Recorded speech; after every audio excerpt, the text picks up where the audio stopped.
Hello नमस्कार जय हिंद वंदे मातरम साथियों, स्वागत है आपका आज का स्टडी यूट्यूब चैनल पर एक और नए वीडियो में आप सभी का दिल खोलकर हार्दिक स्वागत है।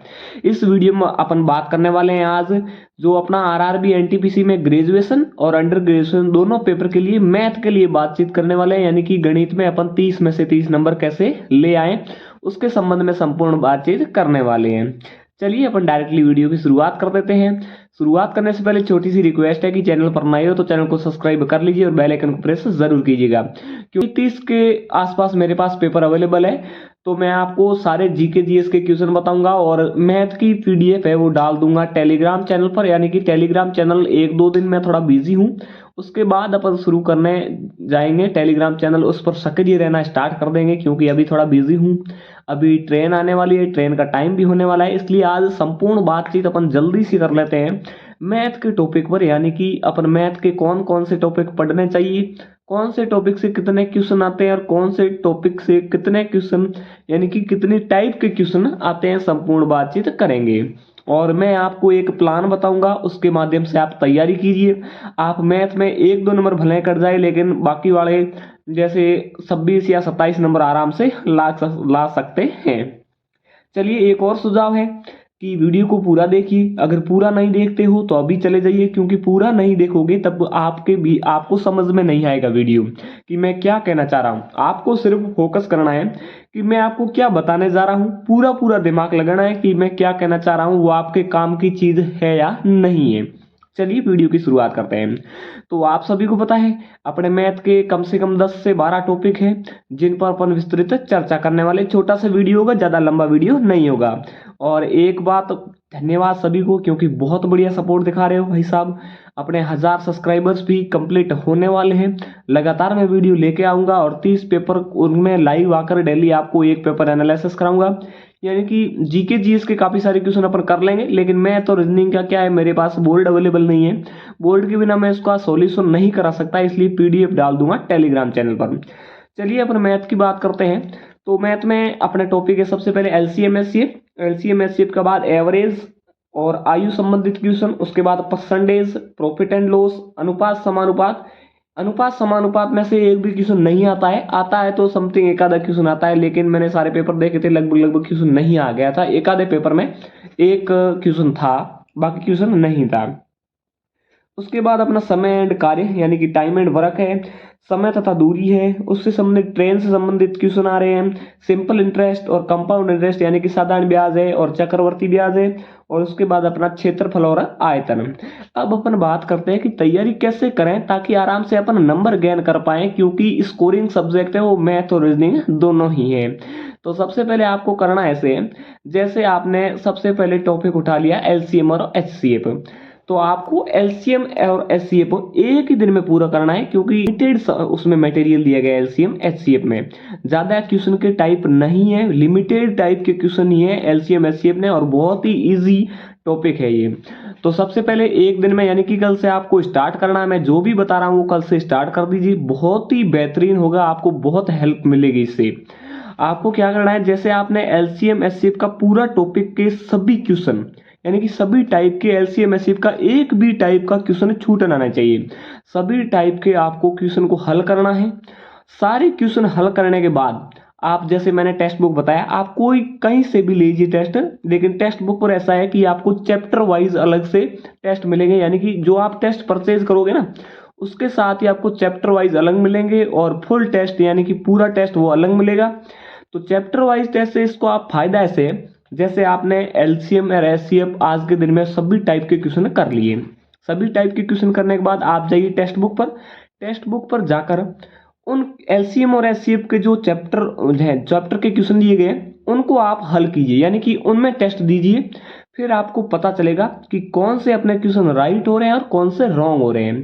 तो आप सभी को ध्यान देना है कि राइट हो रहे हैं उन पे ध्यान नहीं देना है, जो अपने क्वेश्चन गलत हो रहे हैं तो गलत क्यों हो रहे हैं, मैंने कौन से टाइप में चूक कर दी, यानी कि कौन से टाइप आज मैंने सही से नहीं पढ़ा इसीलिए मेरे क्वेश्चन गलत हो रहे हैं, तो आपको ऐसे करना, जो क्वेश्चन टाइप के गलत हो रहे हैं उनको वापस उस बुक में निकालना है। बुक आप कोई भी ले आइए, जैसे करंट पब्लिकेशन की ले आइए जिसमें प्रीवियस ईयर के क्वेश्चन ऐड है, वो बहुत ही बढ़िया बुक है। जिस अपनी जो बुक में प्रीवियस ईयर के पेपर इंक्लूड होते हैं वो बहुत बढ़िया बुक होती है, बहुत इंपॉर्टेंट बुक होती है।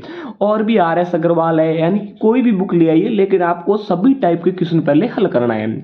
अब बात आ गई, अपन जैसे ही टेस्ट देते हैं, जो क्वेश्चन अपने गलत हो रहे हैं उनको वापस निकालना है। वापस निकाल के उसी दिन, यानी कि हाथों हाथ टेस्ट देके उसी दिन वापस से आप उन जो गलत हो रहे क्वेश्चन है उनको वापस से उस बुक में से निकालिए, वापस देखिए कि मेरे क्वेश्चन ये गलत क्यों हो रहा है, मैंने कौन सी टाइप मेरे से छूट गई। तो जैसे ही उस टाइप के क्वेश्चन आप वापस देखोगे, फिर वो क्वेश्चन आप कभी नहीं भूलोगे। क्योंकि अपन कभी कभार ऐसे होता है, जैसे कि एग्जाम देते हैं कोई भी, लेकिन घर आते हैं तो कोई क्वेश्चन रॉन्ग हो जाता है और फिर अपने को आंसर पता चलता है ना, फिर जो एग्जाम में अपना क्वेश्चन रॉन्ग हुआ हुआ है उसका आंसर अपने को जैसे ही पता चलता है, अगर वो वापस एग्जाम में आ गया तो हम उसको कर लेते हैं, यानी कि उसको कभी भूलते ही नहीं है बाद में, क्योंकि वो अपने पहले गलती की हुई है। तो आप जितनी ज्यादा गलतियां करोगे उतने ज्यादा आप सुधार हो गया। यानी कि जैसे ही आपने कोई गलती कर दी, उसको वापस क्वेश्चन को देखिए, वापस उसकी टाइप को देखिए। मैं क्या कहना चाह रहा हूं आप समझ रहे होंगे मेरी बात को, आई होप आप समझ रहे होंगे।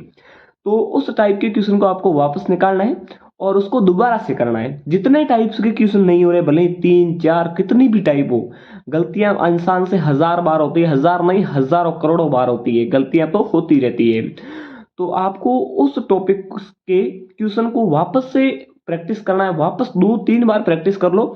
फिर आप अनुभाग के टेस्ट आओ और फिर दोबारा से टेस्ट दो कि मेरा क्या गलत हो रहा है क्या नहीं हो रहा है। फिर आप जैसे ही आपके कोई क्वेश्चन गलत होने के चांसेस नहीं, हाँ कैलकुलेशन में गड़बड़ हो सकती है, वो कोई बात नहीं है, लेकिन कोई टाइप आप भूल रहे हो, इसका मतलब आपने सही से ध्यान नहीं दिया था जब आप रीड कर रहे हो तब आपके ये प्रॉब्लम सॉल्व हो जाएगी। जैसे LCM SCF के क्वेश्चन आपने, जैसे एक दिन में LCM SCF का पेपर दे, मतलब जैसे तैयार कर लिया पूरा टॉपिक, तो फिर दूसरे दिन आप कर लीजिए एवरेज, औसत को कर लीजिए। औसत में कुछ भी नहीं है भैया, राशियों का योग बटे राशियों की संख्या है, सिंपल सा है। थोड़े बहुत क्वेश्चन घुमा घुमा के आते हैं, तो प्रैक्टिस करके फिर टेक्स्ट बुक पे अपने चैप्टर के अनुसार टेस्ट देके आपके आराम से क्वेश्चन हल होने के चांसेस हैं। उसके बाद अपना एज है, परसेंटेज है, और परसेंटेज और प्रॉफिट लॉस थोड़े से बड़े टॉपिक हैं, इनमें अपने को 2 दिन लग सकते हैं, क्योंकि LCM है, SCF है, ये एक एक दिन के टॉपिक है, बहुत ही आसान और लिमिटेड इसमें मटेरियल दिया गया है। लेकिन प्रॉफिट और लॉस और परसेंटेज में काफी सारे टाइप के क्वेश्चन इंक्रीज होते हैं और काफी सारे टाइप के क्वेश्चन बनते हैं। आपको एक भी टाइप छोड़नी नहीं है, क्योंकि मैथ और रीजनिंग स्कोरिंग सब्जेक्ट है। अगर इनमें आप पिछड़ गए तो आप समझो सभी स्टूडेंट से पिछड़ गए, क्योंकि मैथ और रीजनिंग में सभी बच्चे अच्छे से परफॉर्मेंस करेंगे और जीके में जो अच्छा करेगा वो निकल जाएगा, नहीं तो फिर पीछे रह जाओगे, क्योंकि कंपटीशन बहुत हाई लेवल का है। तो परसेंटेज और प्रॉफिट लॉस इनमें 2-2 दिन लग जाए तो कोई बात नहीं, क्योंकि आप पढ़ाई कर रहे हो। अगर खाली समय आपका जा रहा है तो आपको चिंता की जरूरत कि मेरी खाली समय जा रहा है, लेकिन पढ़ाई के साथ आप अपना समय व्यतीत हो रहा है, यानी कि आपको पता ही नहीं चल रहा है कि 1 घंटे हो गए, 2 घंटे हो गए, 3 घंटे हो गए, तो आप बिल्कुल सही दिशा में जा रहे हो। यानी कि अपने फैमिली के ऊपर, जो फैमिली अपनी सोच रही कि मेरा बेटा पढ़ रहा होगा वहां शहर में रहकर, वो बहुत सही डायरेक्शन में आप जा रहे हो और आगे जाकर आपको सफलता आराम से मिलेगी। यानी कि आपकी सफलता शोर मचाएगी, पड़ोसी तेरे घर के आगे डीजे बजेगा। आप सभी को पता है ये लाइन, तो मैं क्या पहले कुमार गौरव सर की क्लासें देखता था करंट अफेयर्स की, तो वो ये लाइन बोलते तो मेरे को याद हो गई। अभी मैंने प्रॉफिट लॉस बता दिया, उसके बाद अनुपात समानुपात, ये आप टॉपिक को छोड़ दिए, थोड़ा बहुत पढ़ो तो पढ़ लेना, क्योंकि इससे क्वेश्चन नहीं आता है और बहुत ही इजी टॉपिक है, आराम से हो जाएगा। उसके बाद समय तथा कार्य, समय तथा दूरी, rail, simple interest, compound interest, क्षेत्रफल और आयतन। अब मैं उन टॉपिक को आपके बीच में बताने जा रहा हूं जिसमें हाईएस्ट क्वेश्चन इंक्रीज होते हैं, यानी कि 5 क्वेश्चन जिन टॉपिक से इंक्रीज हो रहे हैं वो सबसे पहले आपको तैयार करने हैं। जैसे LCM SCF, इससे 5 क्वेश्चन भाई साहब इंक्रीज होने वाले हैं, जिनमें 3 क्वेश्चन बहुत इजी होंगे, 2 क्वेश्चन इजी टू मॉडरेट होंगे, एक क्वेश्चन तो वो होगा कि सबसे बड़ी संख्या वो 999, वो वाले क्वेश्चन बहुत इंपॉर्टेंट होते हैं, थोड़ा बहुत ध्यान रख के आपको एग्जाम में बैठना है। यानी कि प्रैक्टिस सभी क्वेश्चन की हुई होनी चाहिए, तभी आप एग्जाम में क्वेश्चन अटेंड कर पाओगे। नहीं तो वो भाई साहब कंप्यूटर में उल्टा समय जाता है तो आपको पता ही नहीं चलेगा कब समय चला जाएगा। तो एलसीएम एचसीएफ टॉपिक सबसे पहले देखिए। उसके बाद आपको टॉपिक देखना है वो है समय तथा कार्य, क्योंकि समय तथा कार्य से भी 4 से 5 क्वेश्चन अपने बनते हैं हर पेपर में मैंने देख लिया है, हर पेपर में 4 या 5 क्वेश्चन बनते हैं। सेकंड ये देख लेना है। उसके बाद आपको देखना है सिंपल इंटरेस्ट और कंपाउंड इंटरेस्ट, इन दोनों को देखना है। दोनों के मिला के 4 या 5 क्वेश्चन आते हैं, क्योंकि 2 क्वेश्चन ये लगभग सिंपल इंटरेस्ट के आ जाते हैं और 2-3 क्वेश्चन कंपाउंड इंटरेस्ट के आ जाते हैं।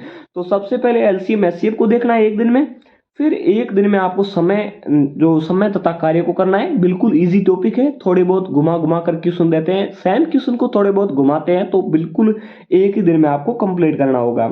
उसके बाद आप एसआई और कंपाउंड इंटरेस्ट, इनमें 1 से 2 दिन लगे तो कोई बात नहीं, 2 दिन में ये भी कंप्लीट कर लेना, क्योंकि फॉर्मूले में थोड़ी बात आपको समझने में टाइम की जरूरत तो पड़ेगी, कोई बात नहीं टाइम हो लेकिन आप सीख तो रहे हो। उसके बाद आपको क्षेत्रफल से 5 क्वेश्चन इंक्रीज हो गए, मैंने सारे पेपरों में देख लिया। ये जो टॉपिक मैंने 3-4 बताए ये बहुत इंपॉर्टेंट टॉपिक है, इनको सबसे पहले आपको इन टॉपिक्स को करना होगा। बहुत बेहतरीन नज़ारा देखने को मिलेगा जब रिजल्ट आएगा तब। चलिए मैंने ये 3-4 टॉपिक बताए, ये तो सबसे पहले आपको करने हैं, यानी कि एलसीएम एचसीएफ हो गया, और जो समय तथा कार्य हो गया, सीआई एसआई हो गया, और जो क्षेत्रफल हो गया। यानी कि आप 5 दिन का निर्णय लीजिए, 5 दिन के अंतर्गत इन सारे टॉपिक्स को आपको कवर होने चाहिए, और सभी टाइप के इन टॉपिक से आपको कोई भी क्वेश्चन अगर उठाकर दे दें तो आपको किया हुआ होना चाहिए, यानी कि आप उस क्वेश्चन को कर लेंगे, मतलब कोई भी हालत में अपन गलत नहीं करेंगे, सब सही करेंगे। ऐसा आपके पास कॉन्फिडेंस होना चाहिए कि मैंने सभी टाइप के क्वेश्चन किए, मुझसे क्यों नहीं हो रहा है, सभी होंगे। तो इस टाइप से कॉन्फिडेंस रखिए। थोड़ा बहुत लैंग्वेज में इधर उधर होता है तो कोई बात नहीं, क्योंकि ट्रेन आने वाली है इसलिए हड़बड़ाहट हो रही है भाई साहब, क्योंकि फिर ड्यूटी पर जाना पड़ता है। वो टीआई वगैरह आपको सभी को पता है, हेड होते हैं, उनका प्रेशर तो रहता ही है। तो अगले वीडियो में अपन बात करेंगे रीजनिंग से संबंधित, यानी कि मैथ मैंने आपको 4 या 5 दिन का समय दे दिया है। 4 या 5 दिन में आप इन टॉपिक को कर लीजिए, बाकी वाले टॉपिक फिर देखेंगे। और मैं जैसे ही फ्री होता हूँ फिर टेलीग्राम चैनल पर पीडीएफ डालनी स्टार्ट कर दूंगा मोस्ट क्वेश्चन की, और हो सका तो मैं इस चैनल के माध्यम से क्वेश्चन हल भी कराऊंगा। अगर आपको कोई भी डाउट हो तो कमेंट सेक्शन में ज़रूर बताएं कि सर हमारा ये डाउट है, मैं आपको जवाब दे दूंगा। हो सके इतना मतलब जवाब दे सकता हूँ, लेकिन ऐसा लगा कि वीडियो बनाना चाहिए तो वीडियो बना दूंगा, क्योंकि फ्री बहुत ही कम टाइम होता हूँ, क्योंकि फिर ड्यूटी पर जाना पड़ता है, फिर सही समय पर नींद भी लेना है, क्योंकि सुबह जल्दी उठना पड़ता है। इस हिसाब से थोड़ा बहुत मैनेज करना प्रॉब्लम होती है, लेकिन जब तक अपनी आरआरबी एनटीपीसी की परीक्षा होती रहेगी तब तक मैं बीच बीच में एक दो वीडियो लेके आऊंगा। इसी के साथ वीडियो की समाप्ति करता हूँ। जय हिंद, ओके, टाटा, बाय।